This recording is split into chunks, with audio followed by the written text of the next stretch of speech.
পানি লাগবে কারণ পানি পানি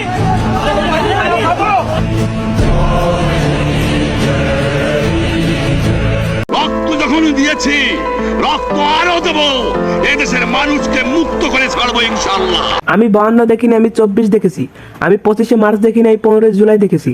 যুদ্ধ হলো দেশটাতে, ছাত্ররা হলো বলি, সাধ্য সিদ্ধিরা সাধ্য হাসিল করে খেলছে এখন হোলি। আমার সোনার দেশে কেউ হারিয়েছে ভাই, কেউ হারিয়েছে বোন, কেউ হারিয়েছে ছেলে, কেউ হারিয়েছে মেয়ে, ঘরে ঘরে চলছে হাহাকার। আমার শহীদ ভাই বোনেরা আমাদের মাঝে ফিরবে না তো আর। তারা মারলো আমার ভাই বোনেদের কমলো দেশে মেধা, আর বোকার মতো ভাবছে তারা দমিয়ে রেখেছে ছাত্র সমাজ, আর জয় পেয়েছে গাধা। আর যাদের বুকে সন্ত্রাসী বলে চালিয়েছো তুমি তলোয়ার, তারাই ছিল দেশের শ্রেষ্ঠ সম্পদ, তোমারই বিপদের হাতিয়ার। হ্যালো ভাই brother, this is Imran, welcome to 4x black boy. তো কেমন আছো তোমরা? আরেকটা নতুন ভিডিওতে আমরা।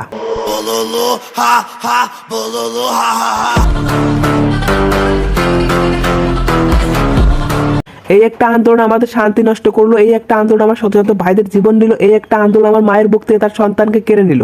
যেই দেশে সরকারি চাকরিজীবীরা মাস শেষে বেতন অপেক্ষায় থাকে প্রবাসীদের মুখের দিকে, সেই প্রবাসীদের থের দেয় তাদের নাকি আসতে দেবে না এই বাংলাদেশে। সবকিছু মিলে দেশ এখন দেউলিয়ার পথে। এই দেউলিয়ার দেশে মেট্রো রেল দেখে আমাদের চোখে পানি আসে, কিন্তু আবু সাইদের মৃত্যু দেখে বিন্দুমাত্র আফসোস হয় না। এই দুঃসময় খারাপ সময় আমার একটা জিনিস দেখে খুবই ভালো লাগলো, এই খারাপ সময় খারাপ মানুষগুলো ছাত্রদের পাশে ছিল। যাদের আমরা টিকটকার প্রতিবন্ধী বলতাম, মজা করতাম, গালি দিতাম, তারাই কিন্তু এই দুঃসময় ছাত্রদের পাশে ছিল। তারা করে নাই কোনো প্রাণের ভয়, আটকাইতে পারে নাই কোনো বাধা। তারা সবসময় কঠোরের সাথে ছিল কঠোর, আর সাদার সাথে সাদা।